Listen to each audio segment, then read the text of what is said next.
Ashok Mehta committee 1977 ഡിസംബറിൽ ജനത സർക്കാർ നിയമിച്ച കമ്മിറ്റി.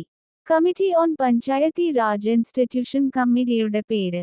ഈ കമ്മിറ്റിയുടെ ചുമതല പഞ്ചായത്തി രാജ് സംവിധാനത്തിന് കരുത്തുപകരാൻ മാർഗനിർദ്ദേശം നൽകുക. ഈ കമ്മിറ്റിയുടെ ചെയർമാൻ അശോക് മേത്ത. കമ്മിറ്റിയിൽ അംഗമായിരുന്ന Malayali E. M. S. 1978 August 21 132 നിർദ്ദേശങ്ങൾ മുന്നോട്ട് വച്ചു. ത്രിതല സമ്പ്രദായത്തിന് പകരം ദ്വിതല സംവിധാനം നിർദ്ദേശിച്ച. ദ്വിതല പഞ്ചായത്തീരാജ് സംവിധാനത്തിൽ ജില്ലാതലത്തിൽ ജില്ലാ പരിഷത്തും ഗ്രാമതലത്തിൽ മണ്ഡൽ പരിഷത്തുമായിരുന്നു. മണ്ഡൽ പരിഷത്തിൽ 15,000 മുതൽ 20,000 വരെ ജനസംഖ്യയുള്ള ഒരു കൂട്ടം ഗ്രാമങ്ങൾ ഉണ്ടായിരിക്കണം. ഈ കമ്മിറ്റിയുടെ മറ്റ് പ്രധാന ശുപാർശകൾ: 1. ജില്ലാതല പദ്ധതികളുടെ ആസൂത്രണവും ഉത്തരവാദിത്തവും ജില്ലാ പരിഷത്തിന്റെ മേൽനോട്ടത്തിലായിരിക്കണം. 2. പഞ്ചായത്ത് തിരഞ്ഞെടുപ്പിന്റെ എല്ലാ തലങ്ങളിലും രാഷ്ട്രീയ പാർട്ടികളുടെ ഔദ്യോഗിക പങ്കാളിത്തം ഉണ്ടായിരിക്കണം. 3.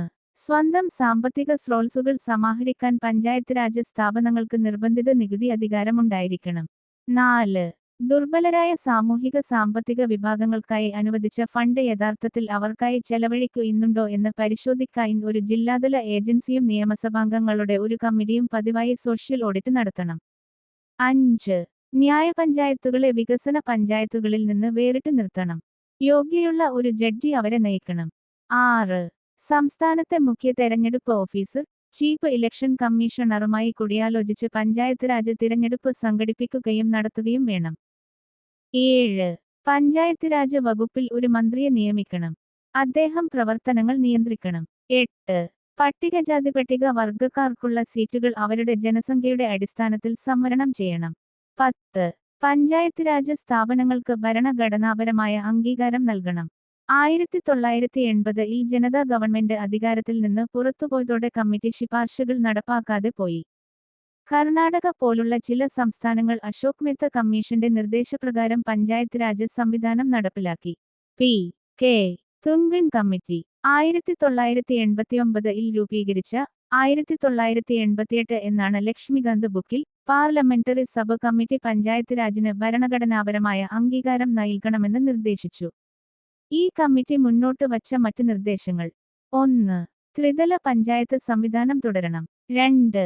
ജില്ലാ പരിഷത്ത് മാത്രമായിരിക്കണം ജില്ലാതല ആസൂത്രണ വികസന ഏജൻസി. പഞ്ചായത്ത് രാജ് സ്ഥാപനങ്ങളുടെ കാലാവധി 5 വർഷമാക്കണം. 3. സംസ്ഥാന ധനകാര്യ കമ്മീഷൻ രൂപീകരിക്കണം. 4. ആസൂത്രണത്തിനായി മന്ത്രിയുടെ അധ്യക്ഷതയിൽ സംസ്ഥാന തലത്തിൽ ആസൂത്രണ കോർഡിനേഷൻ കമ്മിറ്റി രൂപീകരിക്കണം. ജില്ലാ പരിഷത്ത് പ്രസിഡന്റുമാർ അതിൽ അംഗങ്ങളായിരിക്കണം. 5. സംവരണം ജനസംഖ്യാനുപാതത്തിലായിരിക്കണം. വനിതാ സംവരണം ഉണ്ടായിരിക്കണം. 6.